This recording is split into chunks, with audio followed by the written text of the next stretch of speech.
The idea behind our system is to help visualize live weather conditions, such as clouds and rain, using sensing mechanisms. It will be able to sense the weather from the outside and mimic it through different mechanisms. If it were to be raining outside, the system would be sprinkling water, which would allow the user to know what the weather conditions are. The role of the water level sensor is to detect rainy conditions. The water level sensor will be clamped to the side of a cup.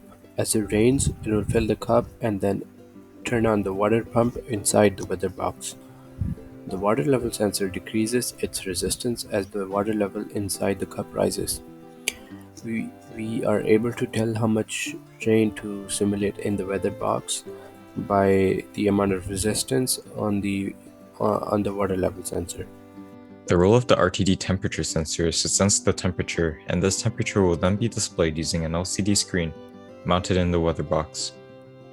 The role of the photoresistor is to detect the changes in sunlight. The photoresistor will be mounted on a stand outside with its sensing element pointing up. The photoresistor changes its resistance based on the amount of sunlight that hits the sensing element. Alright, so as you can see, this is our front panel. And so on our front panel, we've got a tank, which represents the amount of rainwater that our water level sensor receives. We also have a gauge, which represents the amount of luminosity that our photoresistor receives, and another gauge, which represents the temperature of the outdoors. We also have this adjustment slider, which allows us to adjust the temperature sensor to make it more accurate. And we also have these three charts, which represent the water, the luminosity, and the temperature changes over time. We also have this stop button.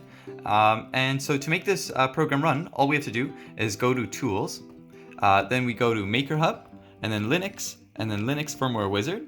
And from here we choose which Arduino we have. So we have Arduino Nano in this case. We hit next, and then we choose the serial port, so COM port 4, and then next, and then next. So while it's loading, why don't I explain the hardware? So in this case, this is our circuit, and we've got a photoresistor, a water level sensor, and a temperature sensor. So the photoresistor changes its resistance based on the amount of light that hits its sensing element, and based on these changes in its resistance, we can determine the amount of light it received. And same goes with the water level sensor, which changes its resistance based on the amount of water that it receives. So our photoresistor is actually connected to analog pin 0, as its signal is an analog signal, and then we convert it to a digital signal at digital pin 4, which turns on this LED when it's covered. And then we have our water level sensor, which is connected to analog pin 4 of the Arduino Nano, and then it's converted into a digital signal at digital pin 5 of the Arduino Nano, which turns on this LED, but it could also be a water pump for our weather box, which would turn on the rain in the weather box. We also have a temperature sensor, which is connected to analog pin 3 of the Arduino Nano. So as you can see, it finished, and we'll hit finish, and then to run it, all you have to do is hit run, and so you'll see that these will start changing as it's loading. It's a little bit laggy, but there you go. So it started up, and so first of all, why don't I explain the water level sensor? So if I cover this, like as there's like rain on the sensing element, the resistance will increase, which will turn off that LED light. Then we also have this photoresistor, so if I cover its sensing element, the light would turn on. And we also have this temperature sensor. So as you can see here, if I cover the photoresistor, the light turns on. And if I take my fingers off, it goes back down. And then same goes with the tank. The tank will start to fill as water, as the resistance increases. And the temperature stays at around 21 based on room temperature. Alright, so as you can see, this is our block diagram. And so for our block diagram, we used a while loop, which allows us to keep running our program until we press the stop button. We also have the serial port, which allows the user to pick the serial port that they're using. And then we're using the Linux function blocks, which allows the Arduino Nano to be compatible with the LabVIEW. And so as you can see, we set up 3 of these blocks, sort of, and these are for the 3 sensors we're using. This one's for the temperature sensor, this one's for the water level sensor, and this one's for the photoresistor. And so for the photoresistor, what we've noticed is if we cover the sensing element, we got a reading higher than 70. So we put a greater than or equal to of 70 to turn on this LED light, or also on the circuit board. And so that allows us to turn on the LED light when there's no light at the sensing element.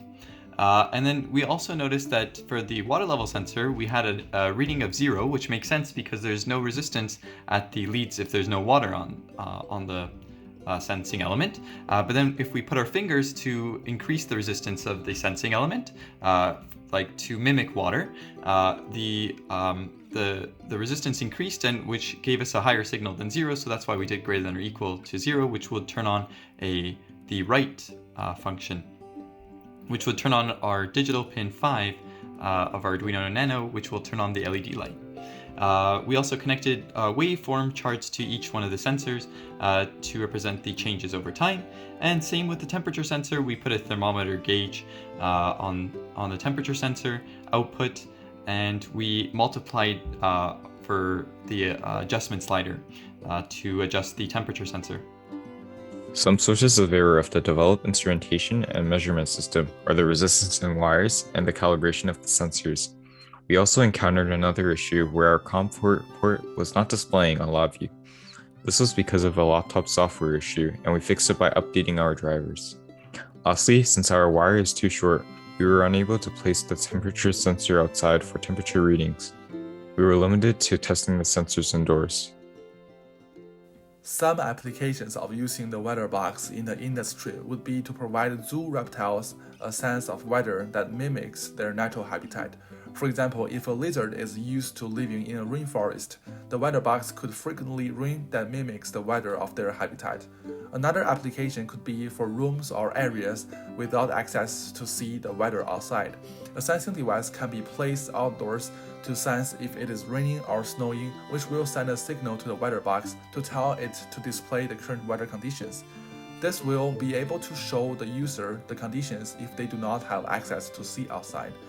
For testing the durability and material strength of vehicles in different weather conditions, our system can be applied to a larger setting that will be able to mimic strong winds or heavy snow.